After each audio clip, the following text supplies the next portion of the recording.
Então, você quer aprender sobre opções? Eu acho que este vídeo aqui vai te ajudar, principalmente se você está começando no mundo das opções, eu me refiro naturalmente aos derivativos. Bem-vindo ao canal Investidor Cético, a gente se vê em instantes logo depois da vinheta.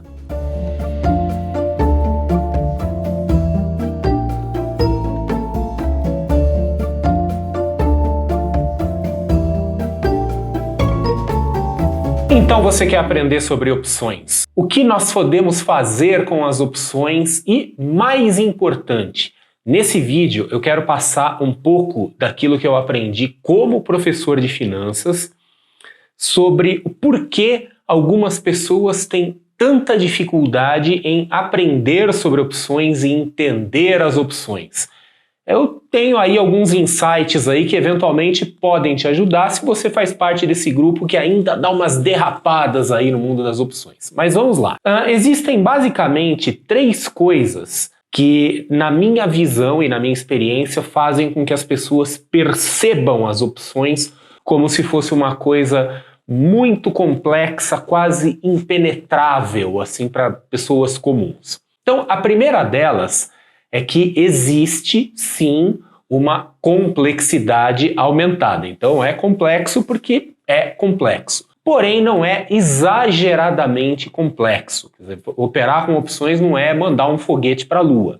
A gente pode dizer que, com certeza, o mercado de opções ele é mais complexo do que o mercado de ações. Ele tem mais coisas, ele tem mais, podemos dizer, partes móveis. E são coisas que às vezes não têm um análogo no mercado de ações ou outro mercado. Então não dá para puxar ali, fazer uma analogia, olha, isso aqui parece aquilo lá. Quer dizer, tem coisas que são conceitos um pouco únicos, coisas únicas do mundo das opções, e isso acaba então dando essa percepção aumentada de complexidade. Um segundo ponto, que também é um ponto importante, é que o mundo das opções tem um jargão próprio.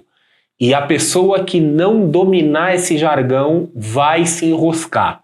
Então é preciso dedicar bastante esforço durante o processo de aprendizado a entender corretamente o jargão. Tem bastante palavra diferente, também coisas que algumas delas não têm análogos no mercado de ações. Sem um correto entendimento desse jargão, o nosso aprendizado e a nossa capacidade de fazer as coisas no mercado de opções fica extremamente limitada.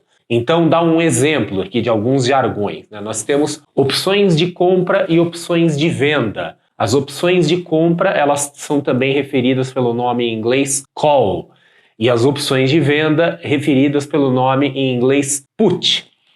E aí acontece uma coisa interessante. No Brasil, nós não temos um nome para as calls e puts. A gente chama simplesmente opção de compra e opção de venda. E essas opções elas podem ser tanto compradas quanto vendidas. Então dá aquela confusão mental, porque eu posso comprar uma opção de compra ou comprar uma opção de venda. Eu posso vender uma opção de compra ou vender uma opção de venda. Então dá aquela, às vezes, uma certa embaralhada na cabeça e a pessoa precisa ficar confortável com esse jargão. E isso é só o começo. Tem muito mais aí no mundo das opções. Uma série de palavras novas, aí, conceitos novos que intimidam bastante os iniciantes. E o terceiro ponto que dá essa percepção aumentada de dificuldade e complexidade, e que também é uma derivação das outras coisas aqui que já foram faladas, é que no mercado de opções é possível fazer operações que não existem no mundo das ações. Então nós temos operações que não são direcionais, operações que são, por exemplo, de volatilidade, que não dependem do mercado ir para uma direção específica. E para quem opera com ações ou mesmo com outros derivativos, como contratos futuros, esse tipo de operação se torna uma coisa extremamente contraintuitiva e até confusa. Tá? Então, esses são os 3 pontos aqui que eu julgo principais, assim, que criam essa barreira para as pessoas. Como eu já havia dito no começo do vídeo, as opções elas são um pouco complexas, mas não são exageradamente complexas. Então a gente pode dizer assim, operar no mercado de opções e entender o mercado de opções não é a coisa mais difícil do mundo, também não é a mais fácil. Então, com algum esforço, qualquer pessoa consegue ter um entendimento mínimo, e quando eu falo mínimo, é um mínimo operativo, tá? Um mínimo que a pessoa consegue fazer algumas operações simples no mercado de opções, entendendo aquilo que está fazendo.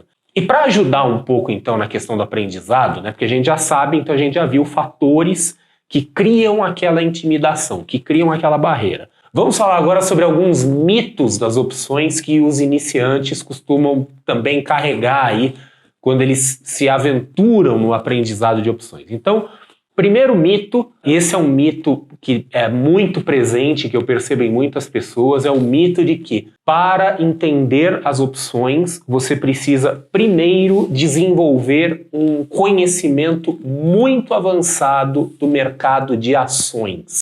Isso é um total mito. Muitas pessoas enxergam, e eu entendo isso, o mercado de opções como se fosse uma continuação do mercado de ações. Como se assim o mercado de ações fosse a graduação e as opções fossem uma pós-graduação. Porém, por conta das características diferentes, das grandes diferenças aí que eu já comentei, inclusive diferenças de operação, a gente pode dizer que são quase dois mundos paralelos. Então, a pessoa que ela aprende tudo sobre ações, quando ela vai estudar opções, ela encontra um mundo completamente diferente, e isso, na verdade, ao invés de ajudar no aprendizado, acaba às vezes até atrapalhando, porque a pessoa vai com os vícios do mercado de ação para o mercado de opções, que é outro jogo, tá? Não é uma versão avançada do mercado de ações, é outra coisa. Então a pessoa que ela está muito ali viciada, muito bitolada nas coisas do mercado de ações, ela realmente tem dificuldade. Então quando a pessoa vai estudar o mercado de opções,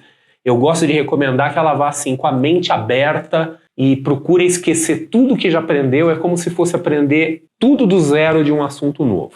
Um segundo mito, o mito de que as opções são perigosas. Esse é um mito que intimida muitos iniciantes. E aí lembrar o seguinte, que as opções elas são ferramentas, são instrumentos financeiros, elas serão perigosas se a gente fizer delas uma coisa perigosa. Nós podemos fazer inúmeros tipos de operações com opções. Algumas dessas operações eu diria que são mais seguras que operações simples no mercado de ações, algumas até mais seguras que operações de renda fixa. Outras podem ser extremamente arriscadas. É um erro de muita gente, inclusive de alguns profissionais de mercado financeiro, alguns professores e instrutores, fazer generalizações nessa hora e falar do mercado de opções como se fosse uma coisa só e sempre abordando pelo lado perigoso, pelo lado da loucura, pelo lado da alavancagem extrema. E não é esse o caso, quer dizer, nós temos muitas coisas que dá para fazer no mercado de opções, inclusive operações que são extremamente seguras. E um terceiro mito, o mito de que, esse é um mito que também assusta muita gente, o mito de que é preciso entender matemática ou estatística avançada para poder operar opções, porque tem alguns conceitos de opções que são baseados em matemática complexa. Então nós podemos falar dos modelos de precificação, como o modelo de Black-Scholes, o mais famoso, as famosas gregas, ou o modelo binomial, entre outros. Porém, eu quero lembrar o seguinte, nós não precisamos entender profundamente o funcionamento de um carro para poder dirigir o carro. Nós não precisamos entender profundamente o funcionamento de um computador para usar o computador. E no caso desses números aí, desses cálculos, né, as gregas que o pessoal fala, não é necessário a gente saber calcular na mão. Pode ser interessante aprender a calcular para a gente ter um entendimento maior, para a gente ficar mais familiarizado, mas o que nós precisamos é saber interpretar. É como estatística. As informações estatísticas elas precisam ser interpretadas. É possível interpretar alguns dados com conceitos, com conhecimento conceitual de estatística, sem necessariamente saber fazer aqueles cálculos. Com opções é a mesma coisa. Nós não precisamos, se a gente não quiser, saber detalhadamente como funcionam aqueles cálculos. Porém, precisamos saber o que é cada coisa para que a gente consiga interpretar os números. E agora que eu falei sobre essa percepção de dificuldade que as pessoas têm, sobre mitos que as pessoas carregam com elas quando elas vão aprender sobre opções, eu quero falar sobre diferenças em especial diferenças operacionais entre opções e ações. Então, a primeira é que no mundo das opções nós podemos fazer operações que são não direcionais. No mundo das ações, tipicamente as operações são direcionais, elas estão contando com alguma movimentação, seja para cima ou seja para baixo. Nos mercados de contratos futuros, que também são derivativos, tipicamente as operações são igualmente direcionais, por isso que é muito fácil, muito intuitivo para quem opera com ações operar com contratos futuros. Contratos futuros, sim, a gente pode dizer que é uma continuação do mercado de ações. Porém, no mercado de opções, nós temos algumas operações que são operações de volatilidade, ou seja, elas trabalham não necessariamente com a direção para cima ou para baixo, mas com a amplitude de movimento. Então são operações que elas ganham ou perdem dinheiro com a ausência ou a presença de movimento, independentemente da direção desse movimento. Isso é uma coisa muito interessante, muito fascinante do mundo das opções, que ela permite a quem opera opções se libertar daquela necessidade de saber ou de querer adivinhar para que lado que o mercado vai andar, se vai subir, se vai cair. A verdade é que não importa quando se faz essas operações não direcionais. Lembrando que é possível também fazer operações direcionais no mercado de opções. Muita gente faz, muita gente compra opções para tentar fazer movimentos direcionais alavancados. Particularmente, isso é uma opinião pessoal, eu não acho que usar as opções para esse tipo de coisa direcional é o melhor uso que se faz dela, mas eu reconheço que tem gente que faz isso com muita competência e ganha dinheiro fazendo isso. Mas é importante ter em mente que no mundo das opções nós temos outras possibilidades que a gente não tem no mundo das ações. Outra diferença, nas opções nós fazemos hedge, proteção. Inclusive elas surgiram, originalmente com esse intuito de servir como uma espécie de seguro, um seguro de carteira. Tá? Então, podemos fazer aí diversos tipos de operações para proteção e não só para especulação, como o pessoal gosta de falar por aí. Uma outra característica muitíssimo importante. Opções têm um prazo de validade. Muitos ativos financeiros têm prazo de validade, inclusive ativos que não são derivativos. É o caso de títulos de renda fixa, que têm um vencimento. Ações não têm um prazo de validade. A gente presume que uma empresa ela vai durar por tempo indeterminado. Em algum momento ela pode fechar as portas, ser comprada, etc., mas ela não tem uma data já ali perfeitamente definida onde ela deixa de existir. As opções têm isso, contratos futuros têm isso. Títulos de renda fixa têm isso, muitos ativos e derivativos têm um prazo de validade. Mas a questão do prazo de validade é que um ativo ou instrumento financeiro com prazo de validade, ele tem um comportamento que é um pouco diferente, né? Ele não se comporta de uma forma tão linear no tempo, como, por exemplo, uma ação que não tem um prazo determinado para acabar. Uma ação, tudo bem, ela valoriza, desvaloriza, as ações a gente presume que elas têm um viés natural para cima de se valorizar, mas de forma geral ela mantém um comportamento mais ou menos similar ao longo de toda a vida dela, o que não acontece com as opções.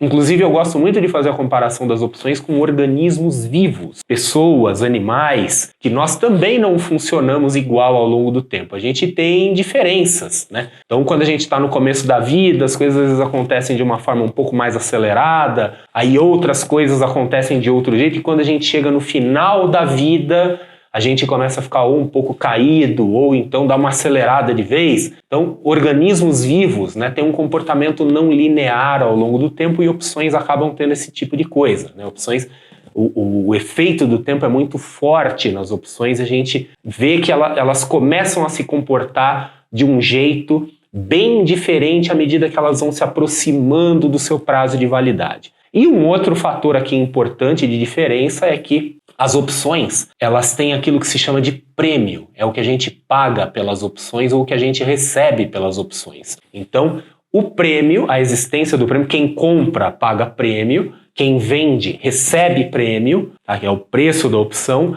e esse preço ou prêmio é uma fração do valor do ativo ao qual a opção se refere, o ativo subjacente. E isso gera o efeito da alavancagem. Então, por exemplo, num contrato futuro, nós não temos a figura do prêmio. Nós temos um preço e um valor ali que tem que ser depositado como margem para ele e um ajuste diário, mas não tem essa figura do prêmio, ela existe no mundo das opções, não necessariamente a gente vai encontrar em outros ativos e derivativos. Enfim, o que eu mais gostaria de ressaltar neste vídeo, e que eu acho que é talvez o grande problema, é essa ideia de que opções são extremamente difíceis, extremamente complexas, extremamente perigosas e que é preciso se tornar um gênio, uma sumidade do mundo das ações para aí sim dar o passo para ir para as opções. E eu insisto, não é preciso.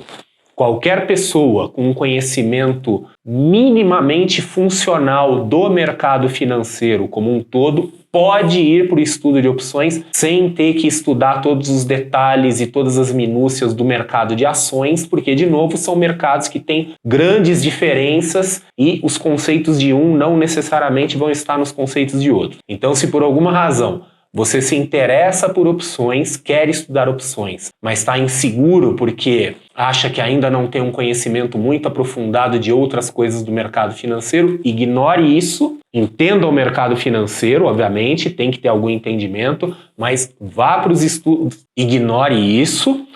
É preciso ter algum entendimento do mercado financeiro, naturalmente, não dá para ir totalmente leigo de tudo, mas ignore qualquer restrição, qualquer crença limitante aí de que você precisa antes desenvolver um super conhecimento das outras coisas antes de dar esse passo. Se você se interessa pelas opções e acha que elas são o seu caminho, comece a estudar e aprenda, e eu espero que você tenha sucesso com elas. E é isso aí, espero que você tenha gostado desse vídeo, que ele tenha ajudado em alguma coisa e a gente se vê no próximo vídeo.